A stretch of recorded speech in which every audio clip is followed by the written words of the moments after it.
comenzamos a grabar. Continuamos entonces con el libro 2. Entonces lo que tiene que quedar de manifiesto es que el bien humano para Aristóteles es el mismo para todos los hombres, porque todos los seres humanos comparten una misma naturaleza, una misma physis, y que además otra cosa que queda de manifiesto en el capítulo 2 de este libro primero es que el bien común, el bien de la polis, es más importante que el bien individual. Esto lo vemos.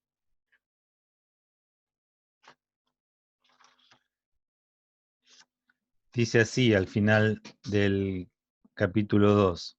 Aunque sea el mismo el bien del individuo y el de la ciudad, es evidente que es mucho más grande y más perfecto alcanzar y salvaguardar el bien de la ciudad, porque procurar el bien de una persona es algo deseable, pero es más hermoso y divino conseguirlo para un pueblo. ¿Ven? Entonces, el bien humano es el mismo para todos los hombres y además la convicción de que el bien común es más importante que el bien propio, ¿no?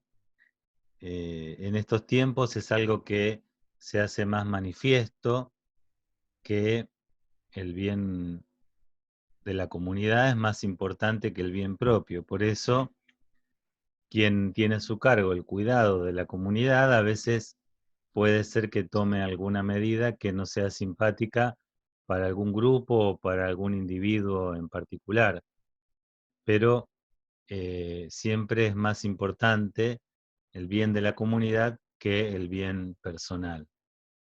Esto también se puede poner de manifiesto, por ejemplo, en las familias, ¿no? En una familia donde puede haber escasez de bienes, quizá un padre o una madre se privan de... Ah, otra vez apareció el perro. A ver, esperen que silencio Sorry. acá. Ahí está. ¿Será que quiere decir algo el perro? Bien, entonces, por ejemplo, en una familia donde puede haber escasez, un padre o una madre naturalmente se privan, volvemos al ejemplo de la milanesa, se comen una milanesa menos para que los hijos puedan comer lo que necesitan para estar sanos y fuertes. ¿Ven? Entonces también queda de manifiesto acá que el bien común es más importante que el bien personal o el bien propio. El capítulo 3 habla de un poco de la naturaleza de la política como ciencia práctica. Dice, la política no es una ciencia exacta. Se contenta con determinar su objeto de carácter esquemático, de modo esquemático. ¿Por qué? Porque la política, a diferencia, por ejemplo, de las matemáticas, no se ocupa de lo que ocurre siempre y necesariamente, sino de cosas que ocurren generalmente. ¿Qué significa esto? Que, digamos, en matemática, la suma de los ángulos interiores a un triángulo da siempre y necesariamente 180 grados. Pero en política o en ética podemos decir, no siempre y necesariamente, por ejemplo, hay que devolver lo prestado. La mayoría de las veces hay que devolver lo prestado, pero no siempre y necesariamente. ¿Por qué? Y bueno, porque puede ser que eh, prudentemente yo discierna que no es adecuado hacerlo. Por ejemplo, supónganse que mi vecino es una persona que se dedica a la caza, ¿no? A la caza con Z. Y yo estoy iniciándome en esa disciplina, entonces le pido que me preste su arma para salir a cazar. Y de repente estoy en mi casa y lo escucho que está peleándose a los gritos con la mujer, y a los 2 minutos me golpea la puerta y me dice, devolveme el arma que te presté. Yo, prudentemente, tendría que juzgar que no es que va a salir de casa, sino por ahí está en un ataque de ira y quiere cometer un femicidio. Entonces ahí yo no le voy a devolver el arma que me prestó, ¿sí? Es decir, ven, la política puede determinar el bien del hombre en términos generales, pero sus prescripciones no se cumplen siempre y necesariamente. Puede darse una situación tal que lo que tenga que cumplirse la mayoría de las veces no tenga que cumplirse en esta situación determinada. ¿Se entiende lo que quiero decir?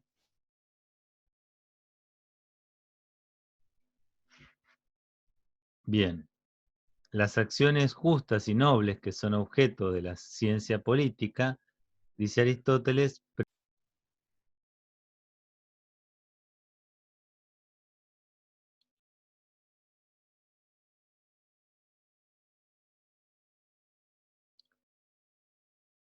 Hola, se me cortó la comunicación. Tengo problemas con internet. ¿Ustedes me siguen bien ahora? Sí, se escucha. Bien. Bueno, entonces, estábamos entonces con el carácter de la política. Las acciones justas y nobles que son objeto de la política, dice Aristóteles, presentan muchas diferencias. Por lo tanto, es preciso discernir dónde y cómo practicarlas. Las cosas buenas no siempre convienen. En cambio, ven, no hay oportunidad alguna para lo malo. ¿Qué significa esto, no? Eh, nosotros decíamos hace un rato que el bien debe hacerse y el mal debe evitarse, ¿no? Como un gran primer precepto de la vida moral. Ahora, lo que dice Aristóteles también es que, claro, lo bueno, perdón, lo malo nunca debe hacerse. ¿Qué significa esto? Que no hay oportunidad para hacer algo que sea objetivamente malo. Pero respecto de lo bueno, no siempre debe hacerse. ¿Qué significa esto? ¿Sí? Que las cosas buenas o los preceptos que son buenos en tanto que conducen al bien humano, no siempre deben hacerse. Hay que discernir, en primer lugar, la oportunidad de eso y luego el modo, ¿sí? Eh, la cantidad, es decir, el resto de las cuestiones accidentales que intervienen en una acción. Por ejemplo, es preciso ayudar a un necesitado, ¿sí? Uno puede decir que eso es un precepto de carácter general, pero eso quizá no siempre debe hacerse. ¿Por qué? Y bueno, porque, por ejemplo, si yo estoy en un día 28 del mes y sé que me queda poco dinero y soy responsable de una familia, por ahí primero tengo que pensar en el bien de mi familia y luego en hacer una obra de caridad. Entonces, quizá, si bien como precepto uno puede decir hay que ayudar al que está necesitado, uno puede decir, bueno, en este momento no es prudente que saque los pocos ingresos que me quedan para ayudar al necesitado. ¿Por qué? Porque aún no sé si me va a alcanzar para darle lo que le corresponde a mi familia. ¿Se entiende lo que estoy diciendo? Entonces, respecto, si bien lo bueno debe hacerse y lo malo debe evitarse, lo que es bueno, las prescripciones buenas, no siempre deben hacerse. Hay que discernir la oportunidad de lo bueno.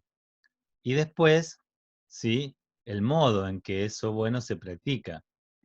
Por ejemplo, Aristóteles dice que dar dinero está al alcance de todos aquellos que quizá lo tienen, pero darlo como lo haría alguien que tiene la virtud de la liberalidad no está al alcance de cualquiera.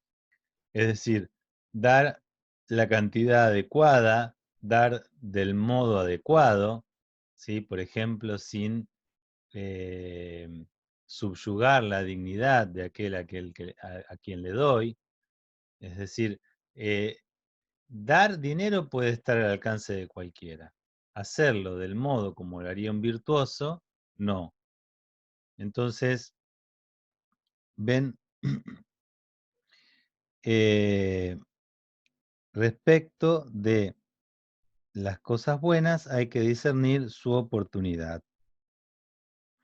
Por eso dice al final de este capítulo, el joven no es un discípulo apropiado de la política o de la ética, ya que no tiene experiencia de las acciones de la vida. Y los razonamientos que tienen que ver con las acciones parten de la experiencia. Además, siendo dócil a sus pasiones, es decir, el joven, aprenderá en vano y sin provecho, puesto que el fin de la política no es el conocimiento, sino la acción. Y poco importa si es joven de edad o de carácter juvenil, pues el defecto no radica en el tiempo, sino en vivir y procurar todas las cosas de acuerdo con la pasión. Para tales personas el conocimiento resulta inútil, como para los incontinentes. En cambio, para los que orientan sus afanes y acciones según la razón, el saber acerca de estas cosas será muy provechoso. Bien, ¿qué es lo que está queriendo decir acá Aristóteles? Que, digamos, el conocimiento de la política, de la ciencia política, si bien es importante, no es lo más importante para obrar bien. Lo más importante para obrar bien es adquirir hábitos que me permitan actuar de acuerdo al juicio de la recta razón. Es decir, si yo soy una persona que me dejo llevar por mi pasión, es decir, un joven, pero puedo serlo tanto de edad como de temperamento, poco me va a auxiliar tener un conocimiento teórico de lo que es la política o de lo que es la virtud. ¿Por qué? Porque al momento de actuar, me voy a dejar arrastrar por la pasión y me voy a olvidar de ese conocimiento, ¿sí? Entonces Aristóteles dice que los jóvenes, que en general se dejan llevar más por sus pasiones, no son buenos discípulos de la ética. ¿Por qué? Porque escuchan, pero de alguna manera, como diríamos hoy, les entra por un oído y les sale por el otro. Es decir, no asimilan adecuadamente ese conocimiento. ¿Por qué? Porque sus pasiones son tan fuertes que al momento de actuar se dejan llevar por ellas. También acá Aristóteles pone de manifiesto que uno puede ser no solamente joven de edad, sino de temperamento juvenil. ¿Qué significa esto? Que uno puede seguir de este modo, dejándose llevar por sus pasiones, hasta, hasta los 60 años, digamos. Es decir, no necesariamente por tener más años uno tiene mayor aptitud moral. Depende de cómo haya uno trabajado sobre sí mismo, de cómo uno haya forjado su carácter. ¿Se acuerdan la distinción que vimos con Aranguren entre temperamento y carácter? Puede ser que alguien no se ocupe de trabajar su carácter y siga con un temperamento juvenil por toda su existencia, digamos. Bien. También acá hay, de alguna manera, en lo que leíamos recién, una cierta crítica a la concepción socrática. ¿Por qué? Porque para Sócrates era, de algún modo, eh, algo notorio que si uno conocía lo que es bueno, inevitablemente lo iba a practicar. Es decir, para hacer el bien solo hace falta saber qué es lo bueno. El juez que no es justo es porque en realidad no ha contemplado la idea de justicia. El soldado que no es valiente es porque en realidad no ha contemplado el eidos de la valentía y tiene una idea errónea de ellos. Por eso hace falta tener una idea clara de lo que la valentía o la justicia son. ¿Para qué? Para poder obrar en consecuencia. Bueno, Aristóteles lo que dice es que en realidad uno puede tener muy clara la teoría, pero si no tiene un carácter formado para obrar de acuerdo a cómo dictamina la teoría, eh, eso le va a servir de poco o nada. Y también pone de manifiesto la necesidad de la experiencia en la política, es decir, en la vida moral. ¿Por qué? Y bueno, porque la experiencia se adquiere con el tiempo y es como una suerte de regla práctica también para la acción. ¿Qué significa esto? Significa que, por ejemplo, yo sé que tengo que educar a mis hijos en la capacidad de ser ordenados. Eso es la teoría, el precepto. Tienen que adquirir la virtud del orden. Pero también se necesita la experiencia ¿para qué? Y bueno, para saber, por ejemplo, que cada niño es diferente y es probable que las estrategias por las cuales yo a uno de mis hijos les inculco la virtud del orden me funcionen para uno pero no para el otro. Quizá para uno de ellos sea eh, adecuado ponerme firme y hasta mostrar cara de enojado.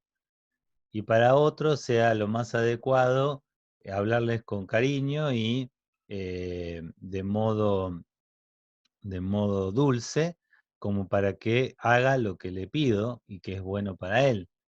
¿Ven? Pero eso se adquiere solamente con la experiencia y la experiencia requiere tiempo. Y el joven lo que no tiene es tiempo. Quizá el joven, si es un joven que quiere ser prudente, lo que tiene que hacer es, como carece de experiencia, es pedir consejo a aquellos que tienen experiencia. Por eso siempre es tan importante al momento de embarcarse en cuestiones que uno no tiene experiencia, si quiere hacer las cosas bien, es pedir consejo a los que sí la tienen. ¿Ven? Entonces, el joven puede ser de edad o de temperamento y no es un discípulo adecuado de la política porque en general vive siguiendo sus pasiones y no el dictamen de la recta razón. ¿Ven? Acá también, si no me equivoco, está esa frase que dice, no está más adelante. Bueno, vamos a ver más adelante que Aristóteles dice que hemos de actuar de acuerdo con la recta razón es algo que damos por sentado. La razón recta es la razón de alguna manera que se deja determinar por lo real y no por el capricho subjetivo. ¿Se entiende esto? Y dice Aristóteles, bueno, si hay un principio de la vida moral es que nosotros asumimos que nuestras acciones tienen que determinarse por la recta razón y no por el dictamen de la pasión. ¿Ven? Hoy nosotros solemos, por ejemplo, escuchar a gente que dice, uy, no sé qué hacer respecto de tal o cual situación, ¿no? Y nosotros escuchamos que otro le dice, bueno, haz lo que te diga tu corazón, ¿no? Lo que te diga tu sentimiento. ¿Por qué? Bueno, porque solemos pensar que el sentimiento es como lo más auténtico de nosotros, es como lo más profundo, es como si los sentimientos no tuvieran que ver con nuestro carácter y nuestro carácter no tuviera que ver con cómo nosotros nos habituamos no tuviera que ver con cómo nosotros hemos trabajado con nuestro temperamento. Entonces, la convicción de Aristóteles es la siguiente: si uno quiere entrar dentro del plano de lo moral, tiene que asumir como principio actuar siguiendo el dictamen de la razón. Es decir, si hay un conflicto entre la razón y la pasión, hay que hacerle caso a la razón. Eso no significa, como en el estoicismo, que hay que buscar una apatía, que hay que buscar acallar totalmente a la pasión. La pasión tiene que ser integrada, pero tiene que secundar el juicio de la razón. No tiene que ir delante del juicio de la razón. La pasión lo que tiene que hacer es dar fuerza para ayudar a cumplir lo que la razón dice. ¿Ven? Entonces, si hay algo que tiene que quedar en claro respecto de la ética de Aristóteles, es que nosotros tenemos que actuar siguiendo el dictamen de la recta razón. ¿Por qué dice ortos logos? Es decir, recta razón. Porque es una razón que se deja determinar por lo real, por lo que la realidad muestra, y no por el capricho nuestro. ¿Por qué? Porque puede haber una razón que de alguna manera muestra de alguna manera una buena razón para seguir lo que el deseo dice. ¿Qué quiero decir con esto? Que nosotros muchas veces podemos justificar racionalmente seguir el dictamen de la pasión.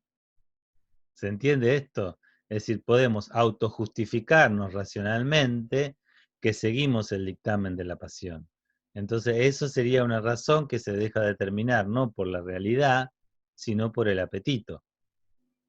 ¿Ven? Entonces, no hay que seguir solo la razón, sino una razón recta, una razón que se deja determinar no por cómo a mí me gustaría que fuesen las cosas, sino por cómo efectivamente las cosas son. Son y tienen que ser. ¿Hasta acá alguna duda, alguna pregunta?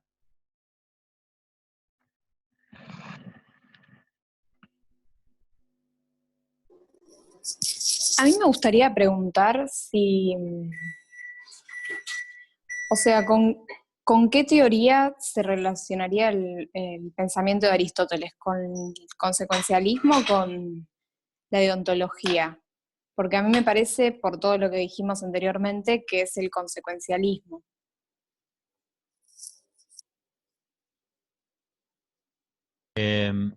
La ética de Aristóteles es una ética teleológica, es decir, que lo que permite es fundamentar el obrar moral en el telos o fin que se procura alcanzar. El consecuencialismo me parece que se asocia más al utilitarismo. Eso es una clasificación de Maliandi, ¿verdad? Sí, lo estamos viendo con el profesor Gustavo Salerno. Ah, bien. Yo, si mal no recuerdo, el consecuencialismo está más asociado a la otra gran tradición, que es la tradición del utilitarismo. ¿Vos por qué lo asociás a la ética de Aristóteles? A ver. No, porque en uno de los ejemplos, o sea, cuando se está, creo que es del libro de Canto Sperber, en el que explican, digamos, la teoría consecuencialista y aluden a una teoría de Kant que es como un ejemplo en el que si te toca en la puerta una persona que viene a buscar a tu amigo y vos sabés que tu amigo se va a morir, deberías mentir y no acatar directamente las reglas morales, por así decirlo, Sí, para sí, sí, conozco, prevenir esa consecuencia. O sea, en ese sentido, claro. La ética kantiana en ese sentido no es, esa sería una ética consecuencialista, claro. es decir que, porque Kant lo que va a decir es que, de alguna manera, que se haga la justicia y que perezca el mundo, ¿no? Es decir, yo tengo que decir la verdad, me cueste a mí lo que me cueste y no importa que se siga de eso. Eso no es precisamente acorde con la ética de Aristóteles. La ética de Aristóteles es una ética que dice que obviamente hay que ser veraces, hay que decir la verdad, uno no está obligado a hablar, pero si habla tiene que decir la verdad, pero eso no puede llevarse al extremo tal que yo permita, por ejemplo, que se mate a una persona inocente, ¿sí? Entonces, quizá lo más prudente para un aristotélico en una circunstancia semejante sería por ahí decir algo que no es mentira, pero que tampoco le diera a la persona que pregunta la certeza de dónde está la persona que busca. Pero si no me queda otra para salvar a mi amigo que no que mentir, para Aristóteles eso no sería de alguna manera un acto inmoral. No sé, Claro, estoy hablando en nombre de Aristóteles, lo cual es algo un poco que me queda grande, pero Aristóteles, digamos, porque ¿qué pasa? Si alguien a mí me reclama, por ejemplo, una verdad, ¿quién fue que preguntó? Porque ahora no te estoy viendo. yo, Victoria, me llamo. ¿Estás con la cámara, Victoria? No, Sí, no te veo. A ver. eh, Vic- Lucas. Ah, Victoria, estás con la cámara al revés, por eso. Está bien. ah, Si te veo al revés, por eso no te distingo. ¿Nos conocemos personalmente, Victoria? creo que no. Ah, porque Me voy a dar vuelta. a la mayoría los conozco, sí, de haberlos tenido antes en otros cursos, o de la Facu como a Ana. Eh, pero, digamos, ¿qué pasa, por ejemplo, con un ejemplo como el que vos planteás? Eh, Alguien me viene a pedir a mí que yo le diga la verdad respecto de algo. Lo que yo tengo que preguntarme a mí es si esa persona tiene derecho o no a saber esa verdad. Es decir, la persona que me viene a mí a exigir esa verdad, ¿tiene derecho a saberla? Es decir, y si esa persona que a mí me viene a exigir esa verdad no tiene derecho a saberla, y la persona sabe que no tiene derecho de venir a mí a exigirme esa verdad, ¿sí? De algún modo esa persona ya está como dejando de lado el juego de la moral, se está poniendo al margen de la moral. Entonces, ¿cómo jugar a la moral cuando alguien se pone fuera de la moral?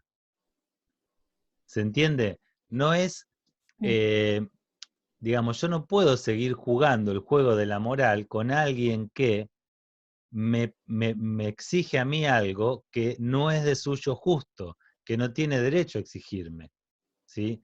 O sea, si a mí por ejemplo, si vos, Victoria, me preguntás, Maximiliano, ¿cuánto cobrás vos por mes?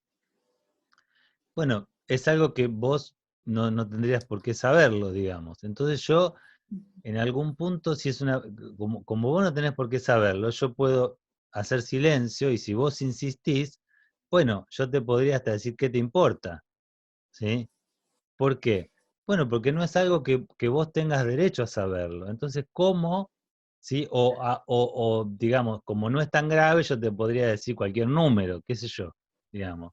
¿Se entiende? Pero si no quiero ser descortés y decirte qué te importa, ¿sí? Pero lo que yo quiero decir es que muchas veces, cuando se nos reclama algo, hay que saber si la persona que lo reclama tiene o no derecho a saber eso, ¿sí? Y si esa persona no tiene derecho y sabe que no tiene derecho, me pone a mí en una situación tal que si ella ya no está jugando a la moral, yo, bueno, puedo tratar de responderle de manera muy ambigua, de forma tal de no faltar a ningún precepto, pero yo no puedo jugar a la moral con alguien que decididamente dejó de lado el plano de lo moral. ¿Se, Claro. se entiende más o menos lo que quiero decir? Y volvemos a lo del consecuencialismo. La ética de Kant dice que vos tenés que hacer lo que el imperativo moral te dice, no importa lo que pase. Haz fiat justitia et perescat mundum. Es decir, hágase justicia y que perezca el mundo. ¿Sí? Yo tengo que decir la verdad, pase lo que pase, o tengo que hacer lo que el imperativo moral me dice, siempre y necesariamente, no importa lo que se siga de eso. En cambio, desde una perspectiva de la ética aristotélica, ¿sí? Yo tengo que tener en cuenta, ¿sí? Qué consecuencias puede llegar a tener mi acción. Por eso yo Claro, dije, la de Kant. en la de Kant Perdón. no. Kant, si hay un imperativo, hay un... La de Kant sería deontológica. Exacto, exacto, Claro, eso es lo que quise decir en primer lugar, por ahí no se entendió. exacto, Porque creo claro. que Kant y Sperber lo usaban de ejemplo para decir que eso es lo que no es el consecuencialismo. Bueno, en este sentido, por eso yo dije que para Aristóteles las acciones buenas no siempre deben hacerse, sino que Claro. hay que discernir cuándo es oportuno hacerlos y después también hacerlas de un modo tal como lo haría un hombre virtuoso, ¿sí? Entonces, lo importante acá es que desde la perspectiva aristotélica, uno tiene que tener en cuenta las consecuencias de su acción. Yo puedo, ¿sí? Entre comillas, tener derecho a tal o cual cosa, pero también tengo que juzgar si aquello que yo haga puede, ¿sí? Traer consecuencias, por ejemplo, que no sean buenas para las personas que están bajo mi cuidado. Es decir, Ujú. el hombre moral, en términos aristotélicos, tiene en cuenta cuáles pueden ser las posibles consecuencias de sus acciones. Eso tiene que ver con la virtud de la prudencia, que es una virtud fundamental en la ética aristotélica. Prudencia, en latín, estamos hablando, prudencia viene del latín prudentia, en griego es phronesis, pero Ujú. precisamente prudencia significa providencia. ¿Qué significa providencia? Significa ver delante, ver ver delante de. Por este motivo, entonces, en términos aristotélicos, el hombre que procura obrar modalmente tiene que ver delante, es decir, tiene que ser capaz de discernir. Claro, no podemos saber todas y cada una de las consecuencias que nuestro acto va a tener, pero dentro de lo posible es preciso, ¿sí? Eh, tener en cuenta cuáles son las posibles consecuencias de mis actos. El hombre moral aristotélico no puede decir, yo no sabía. Por ejemplo, ya queda poco tiempo también. Por ejemplo, supónganse que yo soy una persona que digo, bueno, yo le quiero dar lo mejor a mis hijos, ¿no? Entonces, nació mi hija que hace poquito, tiene 6 meses, y yo le quiero dar lo mejor. ¿Y qué es lo mejor? Y lo mejor, no sé, para mí lo mejor es un churrasco de lomo. Entonces mi hija tiene, no sé, 6 meses y yo le hago un bife de lomo y se lo doy a comer y se lo meto porque el lomo es lo mejor.